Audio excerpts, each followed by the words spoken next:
Thank you so much. Okay, thank you. Thank you so much. Thank you, guys. Good evening, everyone. I hope you're good. I'm Mahmoud Ali, and Mahmoud Ali will be your moderator for today's session.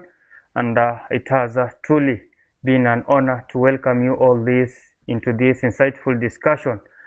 Remember, in this discussion today, we're going to have a whole topic talking about unchaining ourselves from distraction and starting thriving. This topic is particularly significant in today's fast-paced world where many of us face internal and external struggles. So here today we have our co-main speaker who is going to take us through our whole topic discussion.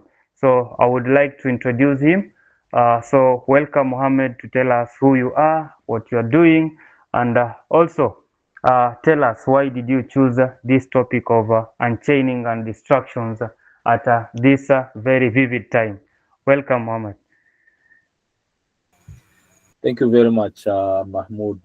It's another wonderful evening, Tuesday, 140th session of Mental Health Tuesday.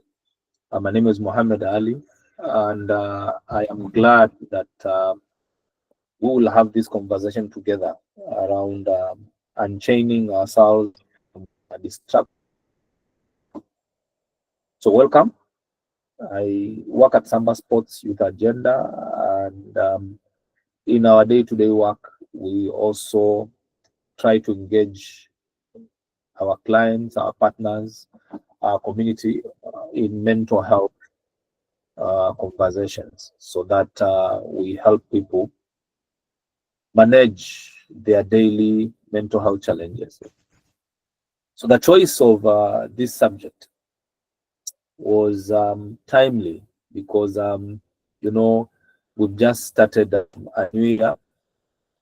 We just finished another year a few weeks ago. And a lot of the times, people will be asking themselves, did I achieve my goals for this past year? Or what am I going to focus on this year?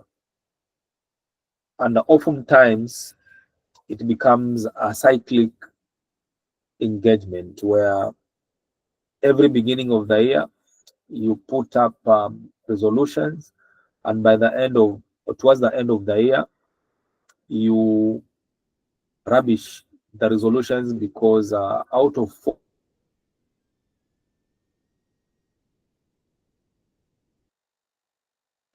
Sorry, Mohammed, your mic is muted.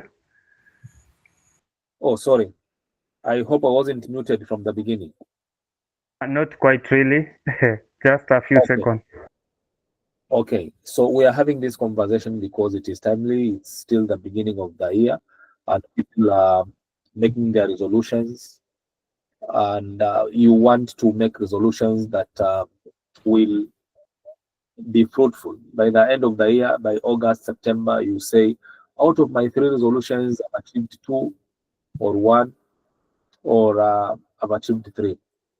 So why we are talking about unchaining ourselves from distractions is that it happens even as we really struggle to put very, I would say, smart objectives that this is what you want to achieve, by when, by numbers, and you have the education, you have the skills, you have the network. But unfortunately, by the end of the time, you haven't achieved what you wanted to achieve. So the question is, why are other people achieving their objectives, yet you cannot achieve yours? And it is because we are distracted. There are so many things that come in between our resolutions or our objectives, and we tend to veer off the lane, and then we don't get to achieve what we set out to achieve. So unchaining is the concept of letting yourself loose or letting yourself free from a certain enchainment or a certain engagement that is not helpful to you. That is what you would say unchaining is. When you talk about distractions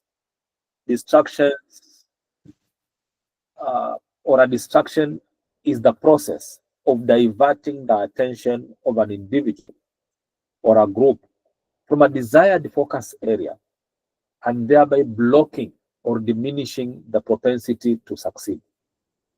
I will put this one on the call chat so that we understand why uh, we are discussing this. So where's my call chat here? So this is what distraction is.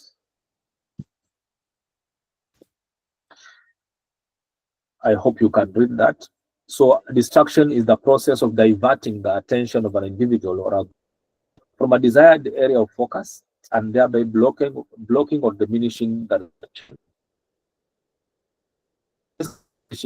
success probability. So that is what distraction is. And because we are chained by our distractions, then basically we limit our probability to achieve our goals. Mahmoud, back to you.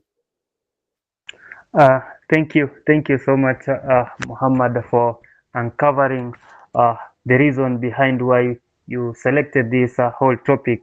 And from the explanation, we came to understand that we all have some goals that we need to achieve, but there are some key distractions that they make us not achieve the goals. And those are the main reason why we are here for today's session.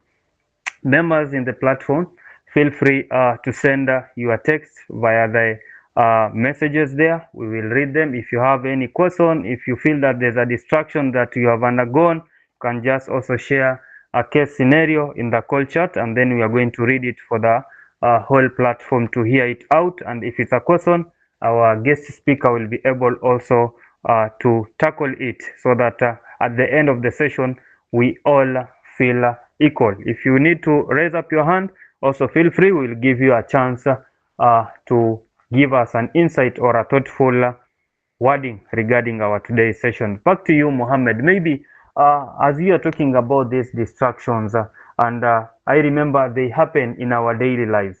Do you think there are some impacts that can distract in our daily lives? What impacts do we encounter in terms of distraction in our daily life? Basically, Mahmoud, distractions are very, I would say, disadvantageous, and they have far-reaching effects in our lives because one, they block us from achieving our goals. That is one, and two, they delay milestones that we want to achieve in our lives. So when, let's say, you went to school with others, you had similar goals, you graduated well, you had maybe similar jobs or jobs that were paying in similar fashions, and yet your colleagues or peers appear to move further. They build their homes, they have maybe, you know, built their lives successfully, but you are still in your very, very, I would say, early milestones in terms of development. So because you are distracted all the time.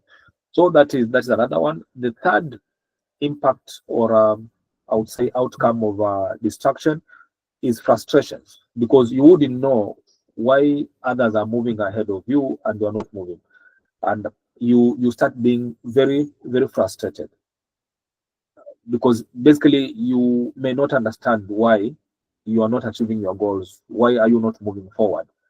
Another element or impact of distractions is it brings envy, and probably I would say it brings envy and unnecessary contests. All of a sudden, you start saying somebody is achieving their goals because they are either being, let's say, favored, or because I'm being witch hunted, because you really try to find excuse as to why you are not as successful as other people. So you veer into that element of victim mentality and vengeance. Another thing about distraction, the impact in our lives is that it it isolates us from the real impact people that we can be. For instance, if you have the power, the capacity, the education, the skills, maybe to affect positively 1,000 people in your community, but you're not able even to affect 20 because you are distracted, then basically that gives a glimpse picture of who you are, and maybe many more other impacts of distraction.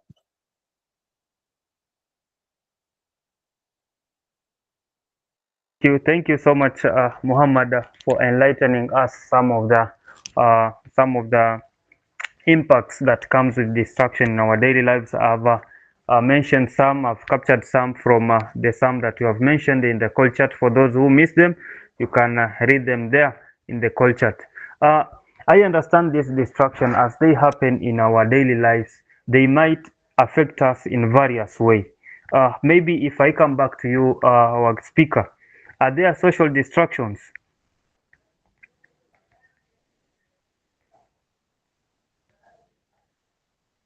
Your mic is off, our speaker. Yes, Mahmoud, I have been visited here by and welcome visitors. They are distracting me from this conversation. So, so yes, there are social distractions, and social distractions, you know, like when you want to do something, but then you actually have a desire to belong to a certain group. So you lose your focus on what you want to achieve, and then you focus more on being part of a certain group. For instance, say you wanted to save money so that you can maybe buy a certain asset. And unfortunately, while you want to buy that asset, your friends talk about a certain journey, a certain retreat over the holidays, which will cost maybe even 2 times the much money that you would have wanted to procure or to purchase an asset. And you decide, because you want to be part of that group, you take that trip. When you take that trip, it takes all the money that you had saved for this investment, and even you take a loan so that you can top up. So by the time you are done with that trip, you have lost your milestone of achieving that asset, but at the same time, you even put yourself in debt so that you can show your friends that you are also part of them, or that you can also afford to go on holiday. That's one of it. Another thing is social distractions can come in the rhythm of competition with no one in particular. You are just more like you want to be trendy, you want to move uh, with fashion. Maybe you have a vehicle, but then because there's another brand that has come out, you also want to earn that even if you can't afford it. A lot of the times, this happens with the youngsters, ladies. There are weddings or even funerals, but you want, for every wedding, every funeral, you want to go with something new, which maybe you can ill afford, or maybe that money could have been used to buy another asset. So that's social distraction. Ordinarily, you want to keep at a pace higher than others. But if you are to be asked, who are these others that are competing with? You cannot name even two of them. But all the time, you are competing so that you are ahead of these other people. So that's a social distraction. Another thing is, I would call the chama distraction. That being in a chama or being in an investment group is something very positive. But a lot of our people, especially our ladies, our mamas, our mothers at home, you find they are in more than 10 chamas, and each investment group needs this amount of money per week or per month and stuff like that. So while having one or two investment groups are positive in terms of you may be contributing 10,000 a month, and by the end of the year, you are saying, I'll be using this money from my chama, let's say, to pay for school fees so that I don't struggle. And then I'll be paying in bits. It's like taking a very soft loan and paying back, which is very positive. But you realize that another friend of yours is another chama, yet another friend of yours another chama, and you want to show all of them that you are capable of keeping pace with them. So you realize by the end of the time, you are in 6, 7 investment groups, each pulling you, needing your contributions. Then it becomes counterproductive because now you have to maybe loan money so that you can keep the pace of being in an investment group.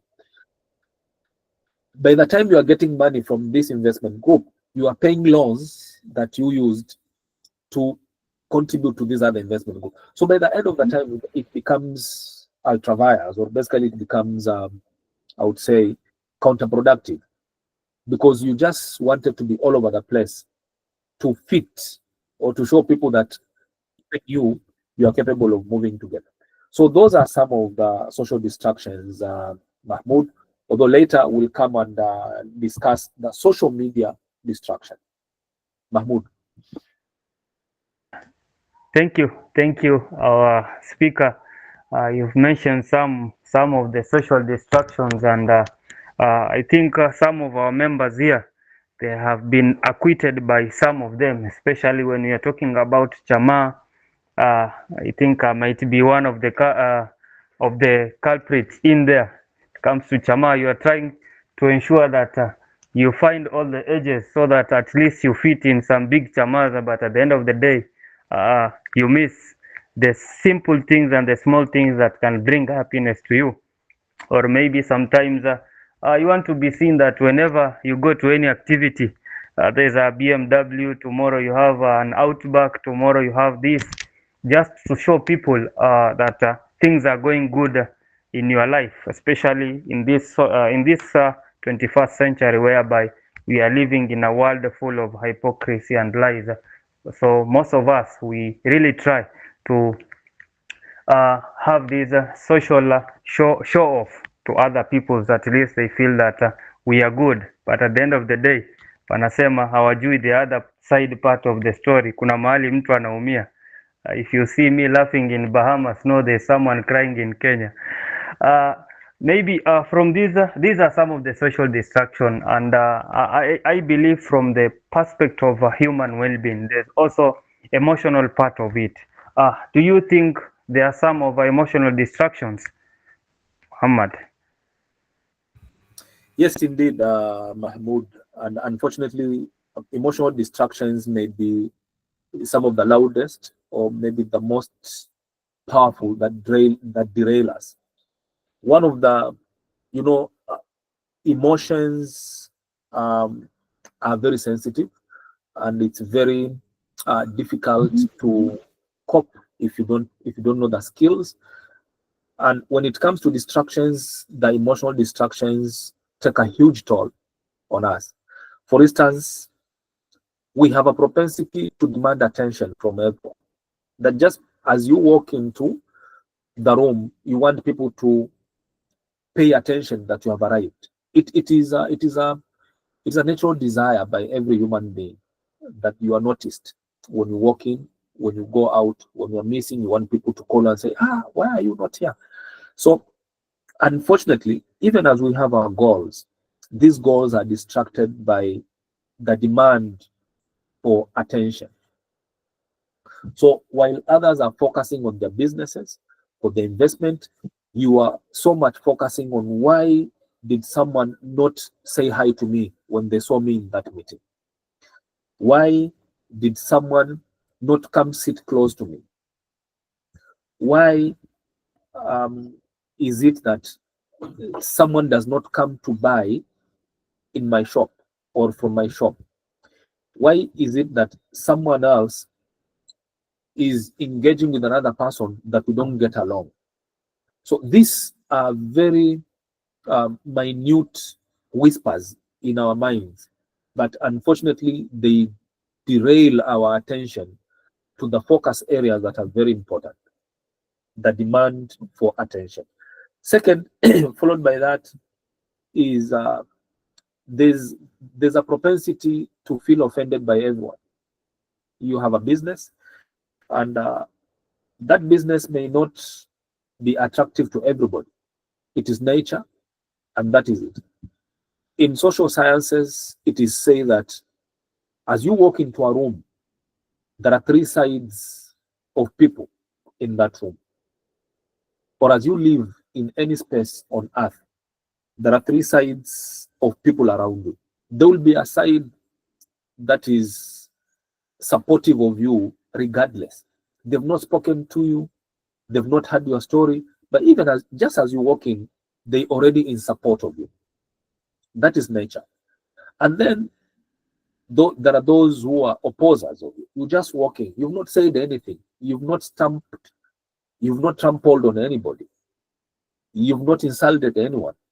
But by the very nature of the sphere, there are people who will dislike you, even as you're walking.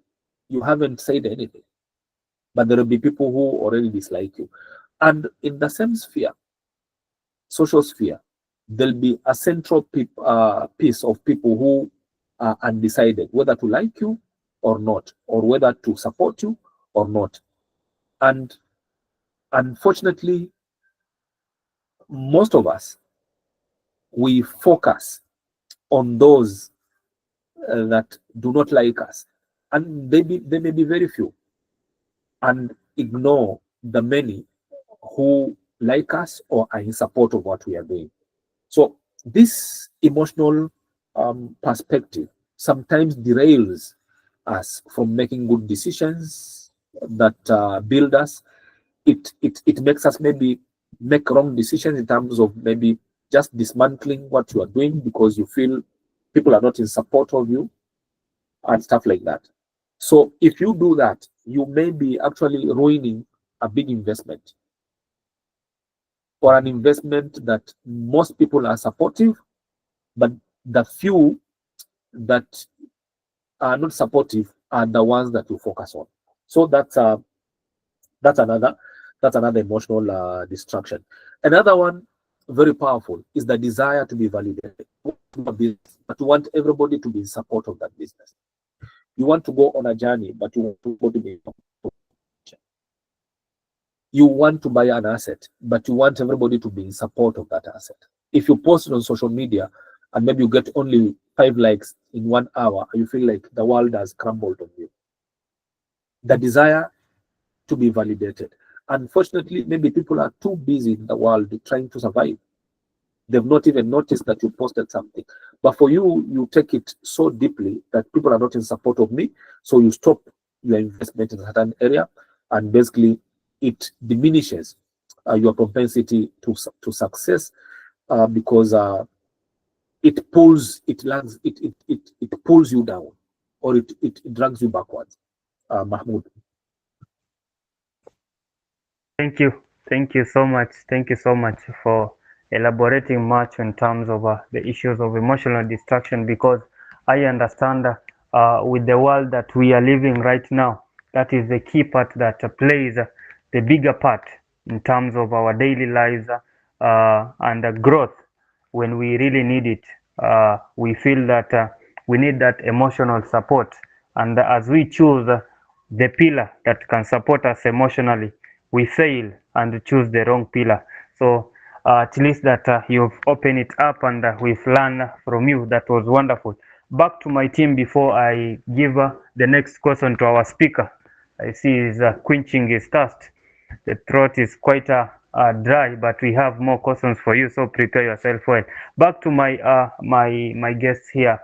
Uh, Maybe if you have encountered any social distraction or emotional distraction, feel free to give us a thought and also to share how did you overcome that through our culture, and we are going to read it for the benefit of all of us in here, because we always say we learn from our own experiences. So the one that you're going to share is going to help someone else, and if you feel that you have something to add up, feel free. You can raise up your hand. The platform is ours. Let us keep it engaging, and you can have your moment also to share upon that. So back to you, Mohammed. We've touched about the social and the emotion, but remember that we are in the 21st century whereby uh, tunasema tunazingatia sana maokoto. We are much into the financial stability and sustenance. Are there financial decisions that can be said to be distractions? Mahmoud, thank you for that question. Actually, that is where the burden of it all comes in. And the emotional, the social, the cultural distractions bear their manifest actually in the financial decisions that we make. For instance, over budgeting. You know a size that can satisfy you. You know the amount of money that you can afford, but you go above board just so that you can show people that also you can do it. So over budgeting is one of the critical destructive decisions that we make and they derail. For instance, if every day you overspend by 100 shillings, you're overspending 3,000 per month, Mahmoud. And if you're overspending 3,000 per month perennially, you are overspending 3,000 times 12. That is how much? You're overspending 36,000 per year. And if ever since you are employed, you have, say, spent 10 years, then you have overspent 320,000. Just that 100 shilling that you're overspending on one item. Maybe it is food. So you can imagine how much that money, how that money could have been put in a good use. If you over 3,000 for budget items that are necessary, do you know you could buy shares and spend and invest 3,000 every month, and by the end of the year, you never know how much you would have been recouping in terms of that investment. And that is just one item. How many items do we overspend in our social engagements, Mahmoud? So many areas that you overspend, but you don't feel as if it is too much because it's just 50 shillings, it's just 100 shillings, it is just 20 shillings.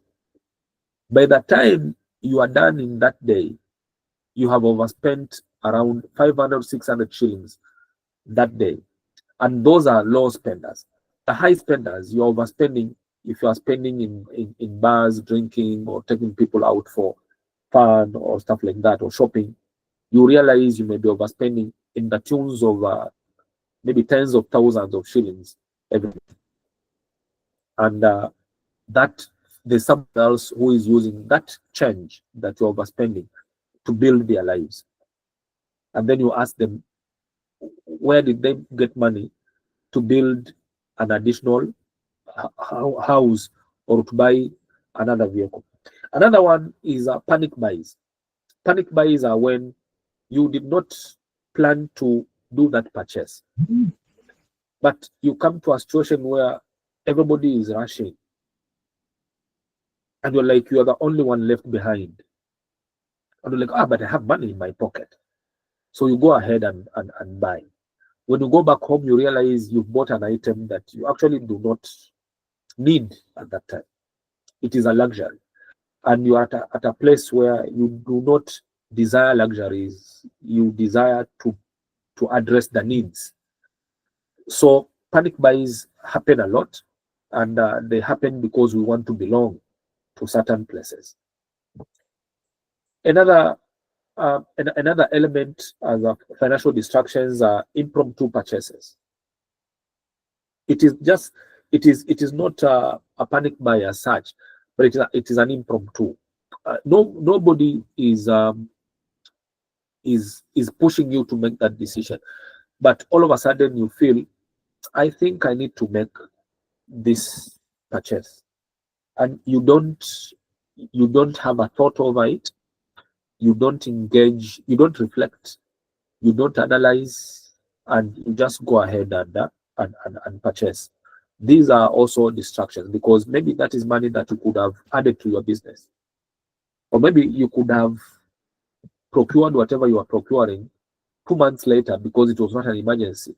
And imagine if you were to invest that 50,000 today and take that 50,000 in 2 months from your business to purchase what you're purchasing.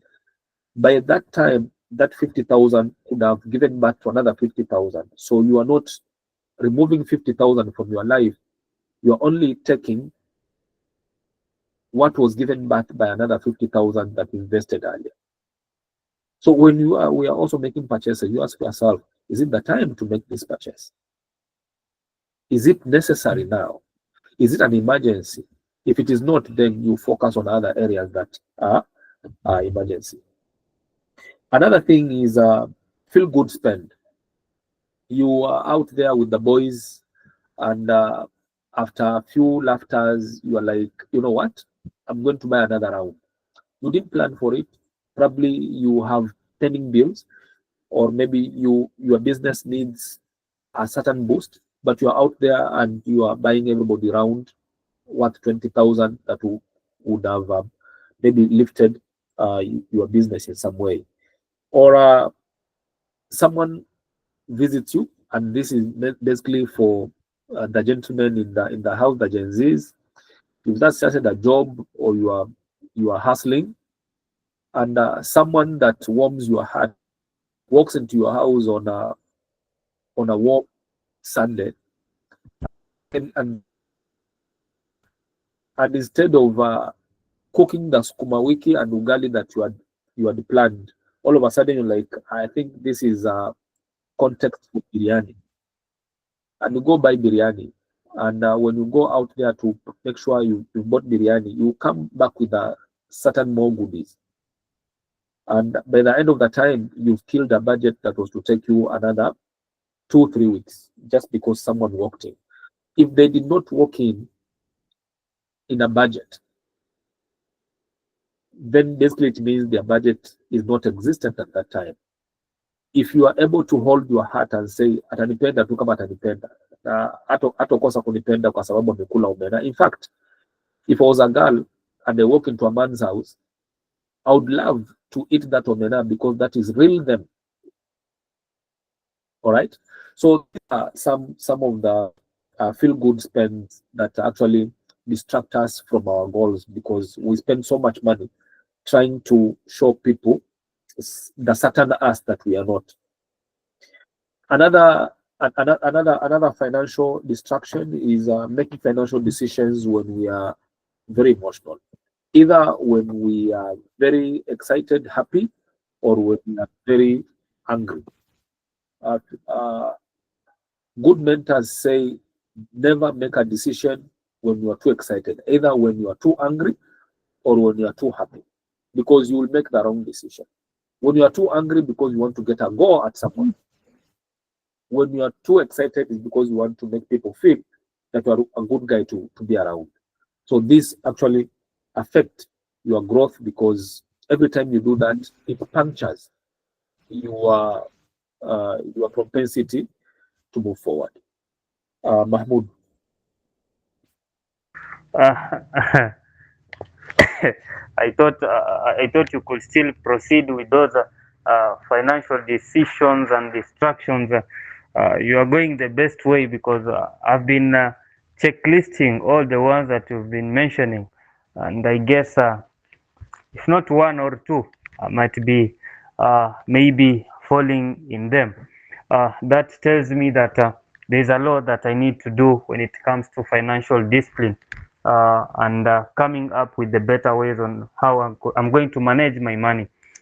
So, guys, here in our today's session, as we are heading to the next questions, we've been discussing about the social distractions, emotional distraction, and financial distraction, and we've seen that they integrate in one way or another. Because if you are with the wrong emotional psychosocial group, that means also in terms of your financial decision, you're going to make the wrong decisions on where and when and how to spend your finance. So from there, we are really grateful for that enlightenment. Maybe if I go to our cultures in a very fast way and see if we've got some text in there. We have a text from Abdul Karim Sururu saying it's very true, and he's supporting in some of the few distractions that you've mentioned as some of the financial decisions that we make, and they really, really distract us.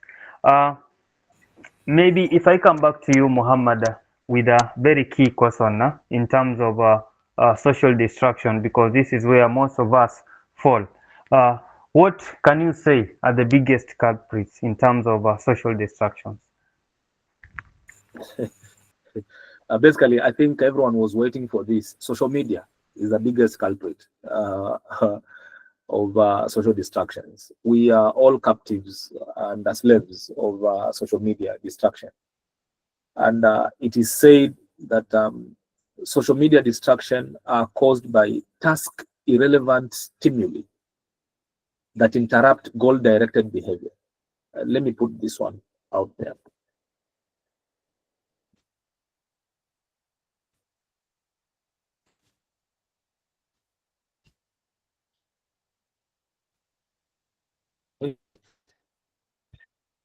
Put it on all chat.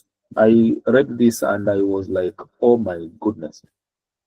So it is said that social distractions, or social, especially social media distractions, are caused by task irrelevant stimuli. Yani, that stimuli has nothing to do with the task that you are given or that you want to do. It is a task irrelevant stimuli that interrupts goal directed behavior. You are on a lane of a goal directed behavior. You want to achieve your diploma or you want to pursue your wife, and then so many good looking girls are passing by.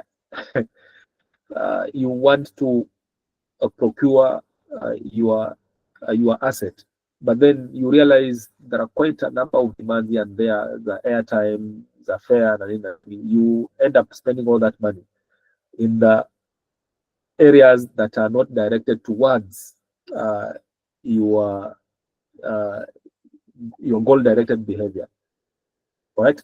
Such distraction should be ignored when people want to focus on a task that requires their undivided attention to fulfill a certain goal. So there you are, Mahmoud. Social media is the biggest culprit, or we are all captives, or social media distraction. And why are we so distracted by social media? There's what they call hedonic appeal. Social media has a hedonic appeal, an appeal to want to be around some beauty of some sorts. So you are doing a mechanic work, but you give yourself a break, an announced break, and just go to social media so that you can surround yourself with some beauty. You want to see some videos or some posts and stuff like that. And research says that high scholars, not high scholars, but college scholars and early uh, early job officers from colleges, they can hold only 6 minutes attention concentration spans. 6 minutes concentration span. After that, they want to peep into a social media. And when we asked a group of business people or institutional owners in Lamu, I think that was 2006, 2007, when we are trying to get business people to support youth. And we asked them, what is your biggest challenge when supporting youth or when employing young people. And they said social media. These fellas are never attentive. They never focus because the one you ukichungulia tu kiasi hivi, they are on social media, they are on their phones. So one of the biggest impediments of growth for young people at work is their phones. They are all the time on their phones and they're on social media.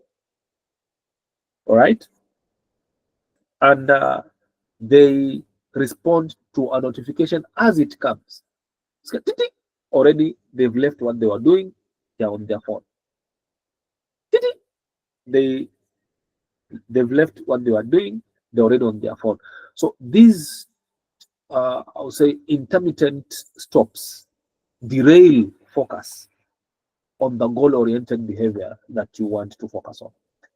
Another thing why we are so pulled and we are captives of social media is there's the need for gratification. You just need to be gratified. You know, you want to show people how big you are, even if you are as small as a mustard seed, but you want to show people that you're as big as an elephant. Because it is only social media that can give you that leverage. You can paint yourself as huge as you want. You can take a photo alongside somebody's house. You can take a photo inside somebody's car and show the people how big you are, yet you are very small. So that need that you want to show people how big you are really distracts you from your goals.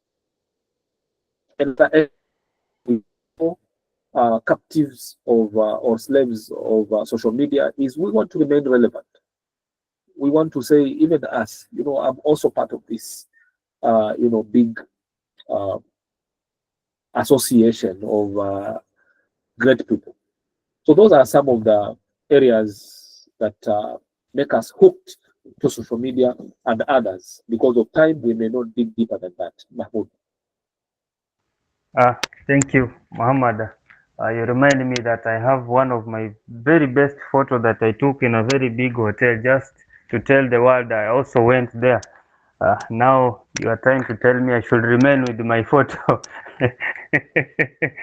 uh, Guys, as we are heading to our last question, as we are heading to our last question, our speaker has been vividly opening up and letting us understand all these distractions in the human setup in terms of the social well-being, emotional well-being, financial well-being, and we have dwelled much in terms of matters of social distractions because this is where most of us we lose the focus on the goals or maybe the things that we really wish to achieve. And you find that social media has really played a bigger role because if right now you go to any African house, you'll find that most of the people in there sitting, everyone just with his or her phone. No one is concentrating with the other. There's no that family discussion along, which hinders a very bigger part when it comes to matters of sharing who and what can you do at least to emulate your growth and development as a member of the family. So as we learn that, maybe I'll take you to the call chat to read along some of the chats that are there. We have Abdul Karim Sururu who came in and say that so he has a question for you, our guest speaker, and they're saying, so what can we do to avoid this problem of social media? Because what is said, I think it's a pure truth, and indeed it's a pure truth. So answering back to your question, we are going to have it as a final discussion with our guest speaker. I have that question with me that is going to open up much in terms of social media and the rest. We also have Lina here with a thought saying you are right, you are very right, Mr. Mohammed. The social media has become a big challenge to most people. People lose focus on social media. There's no family connection, and indeed there's no family connection nowadays just because of social media. Everyone wants to know what is popping in, what is popping out, and so what is trending and what can I do also to trend. Also, I'm sorry, going to the TikTok part of it, you see everyone wants to be seen, wants the world to be seen. So once we go through those things, it's because of the life that we have decided for ourselves. And since we have our guest speaker here, maybe he can tell us how can we disengage from this distraction, Muhammad. Thank you very much, Mahmoud. There are quite a number of ways that we can disengage ourselves or unchain ourselves from these very poisonous distractions.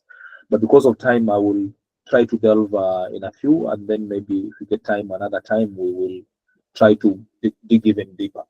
One for social media is whenever you set out on a task, also set out to keep electronics away. Unless you are doing a report, like for me, when I'm doing a report, or I'm writing a paper, or I want to write a proposal and I need attention, I don't want to be distracted by other people, I like putting instrumental music in my ears so that I only concentrate on the work. So if that's not the case, then just put electronics away from you so that you can concentrate on the job at hand. Another thing that can help you, especially for young people who cannot move away from social media, is turn off the notification. Because you can stay for an hour or two and hear notifications, but when you go back, you are able now to check the updates. But when every 2-3 minutes a notification prompts you, then basically it tempts you to leave what you are doing to go look what has been said, or what has been posted, or what has been commented, who has liked what.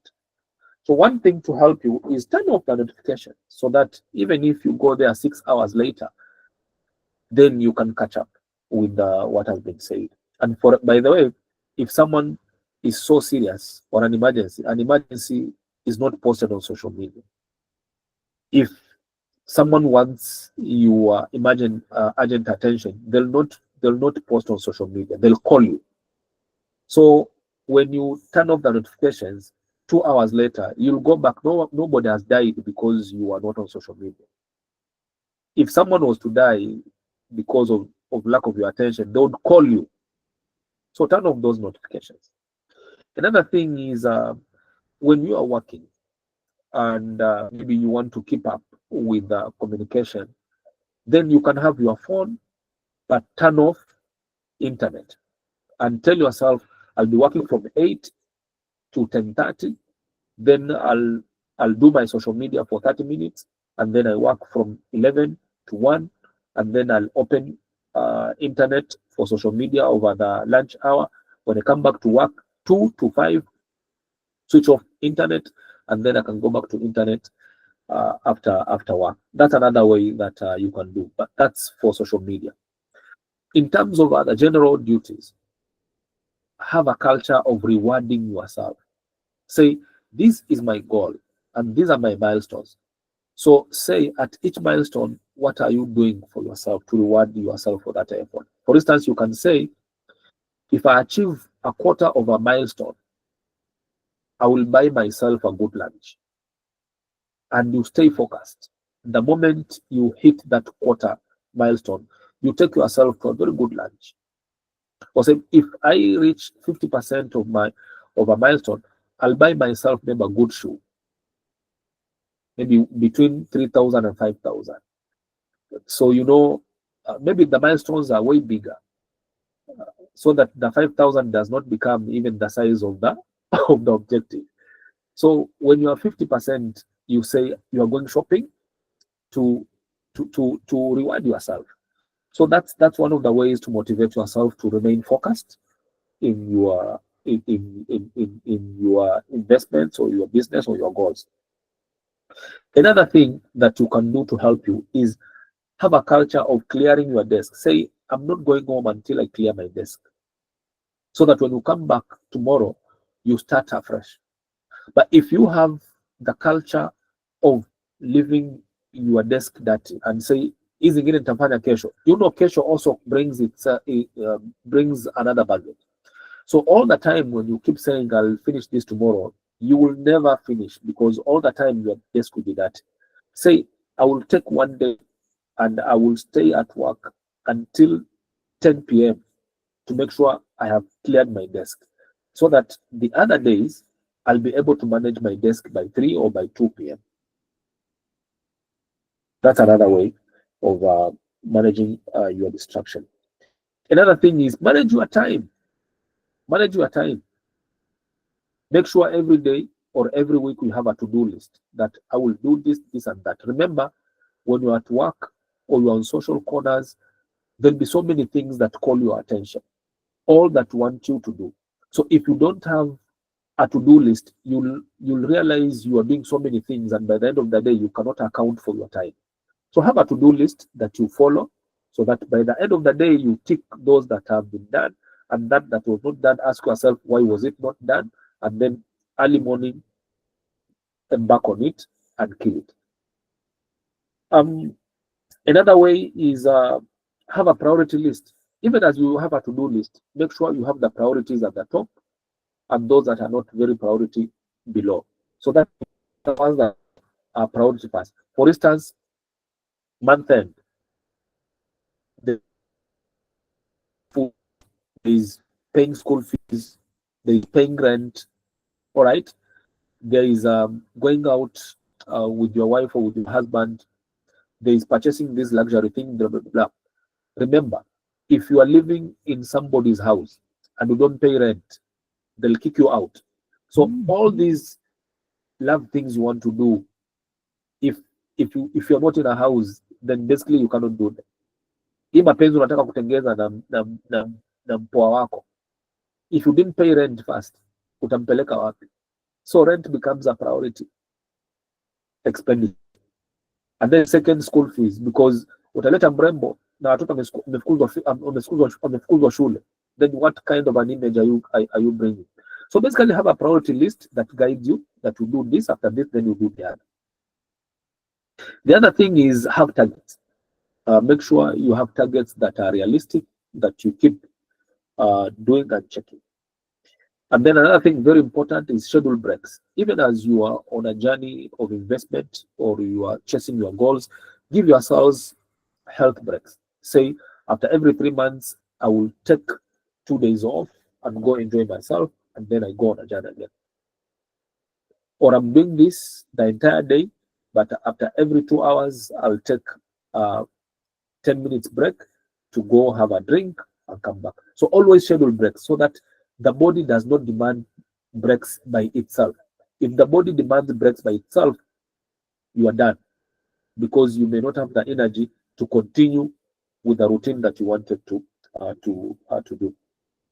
Another thing very important is put off small things. Small things take a toll of your time. Make sure if you have to do very important engagements, focus on them. There'll be small things that will be coming. Make sure you find time to clear all these small things, but don't give them a priority, because if you give them a priority, hazimaliziki hizo vitu ndogo ndogo, they'll always crop up. So focus on the bigger things first. As you clear one big thing, say I'll do the small things and then I concentrate on another bigger thing. If you go to your workshop, kama uko na gari, uende kwa workshop in the morning, ukifika pale unapata kuna nyundo imewekwa mahali penye sio nafaa, useme unaregesha nyundo, ukifika mahali unaona kuna gunia liko mahali penye alifai kuwekwa hapo, and then all of a sudden you stumble on a rope that was supposed to be somewhere else, and then as you take that rope there, you realize there was some patch of the garden that was not watered. As you deal with that, you realize one pipe was damaged and it was not mended. You start mending that. By the way, you'll spend the entire day doing those small things without knowing that time is moving. So focus on what is ahead of you first, and then come back and deal with the small things. Another very important thing is focus on one goal at a time. Do not want to achieve so many things at the same time. You'll be overstretched and you'll be frustrated.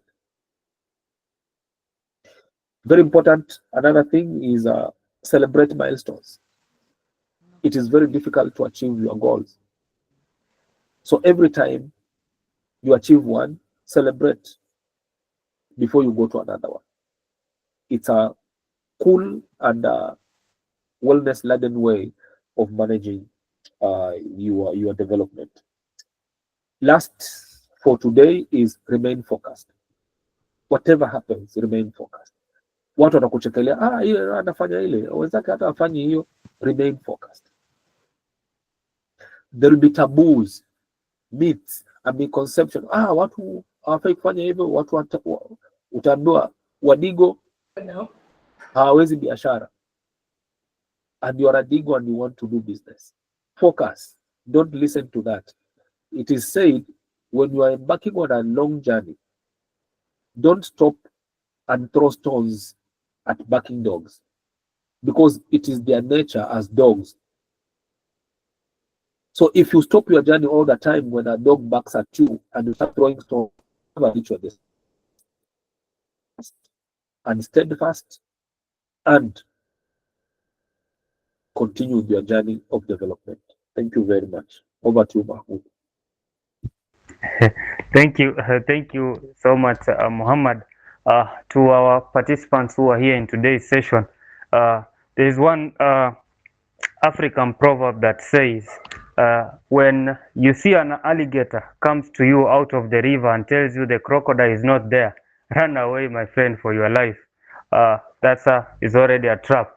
And if you see our speaker is telling us all what he's sharing here today, no, he was once an alligator before he turns to be a crocodile. So we need to emulate from whatever he's telling us. So maybe if I take you in the 3 minutes that are remaining back to our call chat, we have our own mwalimu here, Bwana Hamza Musa, telling us this was a great discussion. Thanks so much, Muhammad and Mahmoud and everyone. Thank you to you too, Hamza, for tuning in.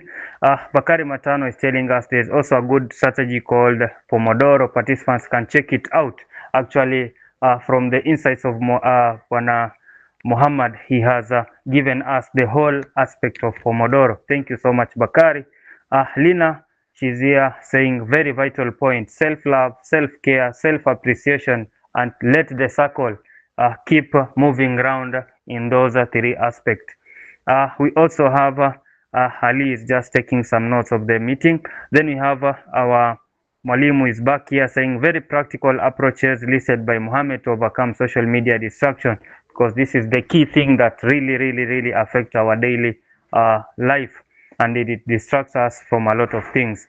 Have an action plan and work on it. That is the best thing, and it is also shared. It was also shared by our guest speaker. Bwana, our speaker also say indeed, Mr. Hamza. And then we have Hamisi. The last one is amazing. Remain focused. Focus, kijana. Focus and concentrate on one goal. That means you are going to win everything. So as we wind up for our today's session, I would like to conclude the session by saying I want to express my heartfelt gratitude to our today's speaker for enlightening us on our today's presentation. And to all of you who participated in today's session, I say thank you so much, because we have learned about the importance of recognizing destructive patterns, building resilience, and also taking actionable steps to unlock these chains and distractions that we have. If you are here today, I'd like you to take it as a takeaway that let it be this: you hold the key to unchaining yourself from any form of distraction. Remember, your journey to thriving begins with a single step, and that step is yours to take. Thank you once again for being part of this session. Have a productive and a thriving life henceforth. I say thank you and have a blessed night. Bye bye.